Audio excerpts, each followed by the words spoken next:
عزيز عليه ما عنتم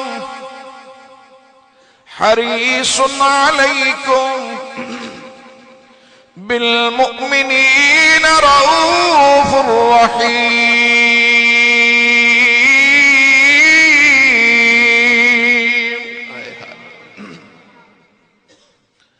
عزیز علیہ، اتنی شان والا میرا محبوب، پر میرا رب فرماتا ہے عزیز علیہ ما عنتم. او مصطفیٰ کے امتی، گرا گزرتا ہے، باری گزرتا ہے، ما عنتم، تمہاری تکلیف، تمہاری تکلیف سے میرا محبوب نبی بے چین ہو جاتا ہے. تجھے کانٹا چبھے میرا نبی بے چین، تمہیں زخم پہنچے میرا نبی بے چین. تو پھر مجھے بات وہیں پہ لانے دو. پھر میرا نبی آج جب اس تک یہ بات پہنچے کہ اس کے امت کے چیتڑے اڑا دیے گئے، ان پہ آج آہن کی برسات ہو رہی ہے، تو اس پہ کتنا گراں گزرے گا. عزیز علیہ ما عنتم، گراں گزرتا ہے اس نبی پر، ما عنتم، تمہاری تکلیف، تمہاری پریشانی سے وہ پریشان ہو جاتا ہے. لیکن امت نبی کی ناموس پر کوئی پرخچے اڑا دے، امت کو پریشانی. کوئی نبی کے کارٹون بنائے، امت مزے میں. کوئی نبی کا تمسخر اڑائے، العیاذ باللہ، امت خاموش.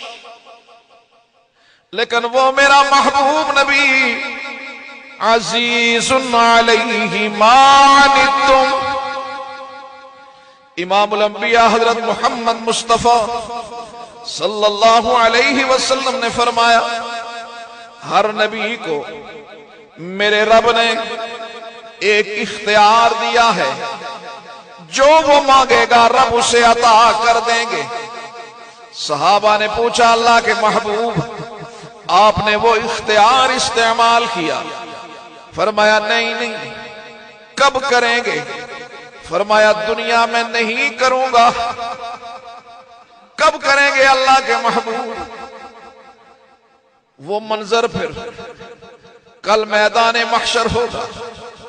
یوم یقوم الروح والملائکۃ صفا لا یتکلمون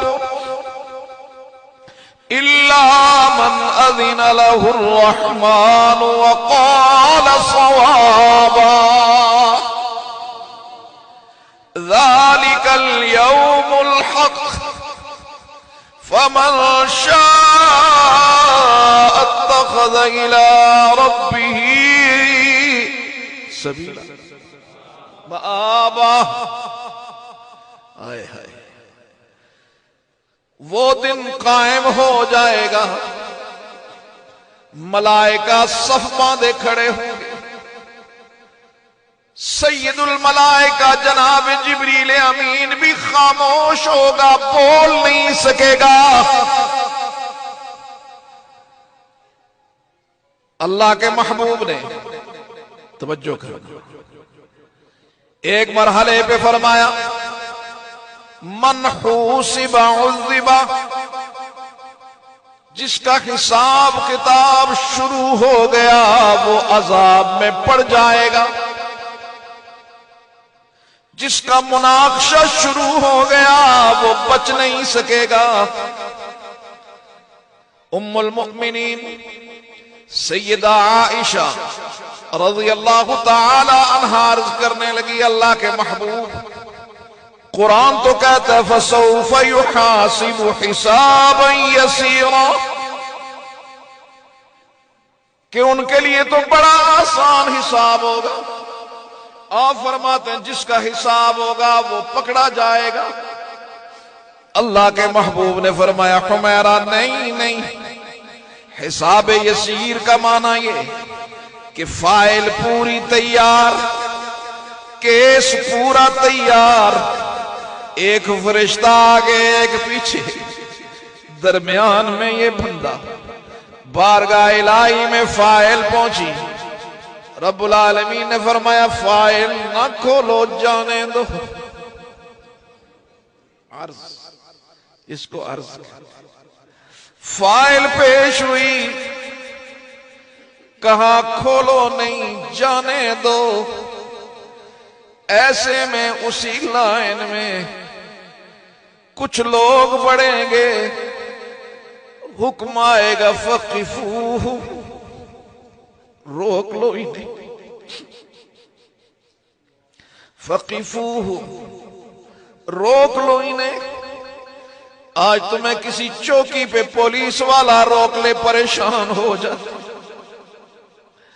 جب کائنات کا خالق مالک روک دے گا فقفوہ، روکو انہیں، انہم مسئولون، ان سے آج ہم پوچھتے۔ یا رب العالمین ہمیں ان میں شمار نہ کر۔ یا اللہ رات کا یہ پہر ہے، یہ معصوم حفاظ کا مجمع ہے، یہ خاص علماء کا مجمع ہے، یا اللہ ہمیں ان میں رکھنا جو بغیر حساب کتاب میں جنت والے۔ اللہ کے محبوب نے فرمایا ایسے میں میری امت کے گناہگار بھی ہوں گے، حکم آئے گا خذوہ فغلوہ، پکڑ لو انہیں اور بیڑیوں میں جکڑ لو۔ ایک ایک گناہگار پر 70,000 ملائکہ ٹوٹ پڑیں گے، بیڑیوں میں جکڑا گیا، گھسیٹا جانے لگا۔ آج ماں نے بھی منہ موڑ لیا، باپ نے بھی منہ موڑ لیا، بھائیوں نے بھی منہ موڑ لیا، اور اللہ کے محبوب عرش الہی کے سامنے جھک کر کہتے ہیں میرے اللہ، میرے دندان شہید ہو گئے، میں نے وہ اختیار استعمال نہیں کیا، طائف میں میرا بدن لہو لہان ہو گیا، میں نے وہ اختیار استعمال نہیں کیا، میرے ربا میری اولاد میرے ہاتھوں جان دے گی، میں نے وہ اختیار استعمال نہیں کیا۔ کیوں؟ اس لیے کہ میرے ربا مصطفیٰ اپنے سینے پہ لگنے والے زخم کو تو برداشت کر سکتا ہے، لیکن اپنے امتی کی تکلیف برداشت نہیں ہوتی۔ میرے ربا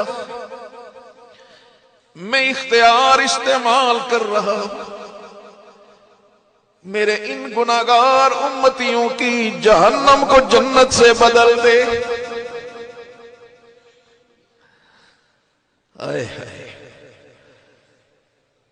میرے قابل احترام بھائی، وہ نبی مکرم، وہ نبی محتشم تیرے لیے میرے لیے اتنا بے چین ہے، اتنا بے قرار ہے، لیکن یہ امتی کیسا، یہ اس پہ دن میں درود و سلام پڑھتے ہوئے عاجز، یہ امتی کیسا، یہ اس نبی کی شکل بنانے سے عاجز، یہ امتی کیسا، اس نبی کی تعلیمات دلوانے سے عاجز، یہ امتی کیسا، یہ اس امت کو جسد واحد سمجھنے سے قاصر، یہ امتی کیسا، اس نبی کے نظام حکومت کو آگے بڑھانے سے قاصر۔ میرے قابل احترام دوست، آج کچھ بھی نہیں ہے ہمارے پلے، اگر کوئی ہے تو ایک اللہ کے فضل کا سہارا، دوسرا مصطفیٰ کی شفاعت کا سہارا۔ اگر یہ دو سہارے چھن گئے بتاؤ کہاں جائیں؟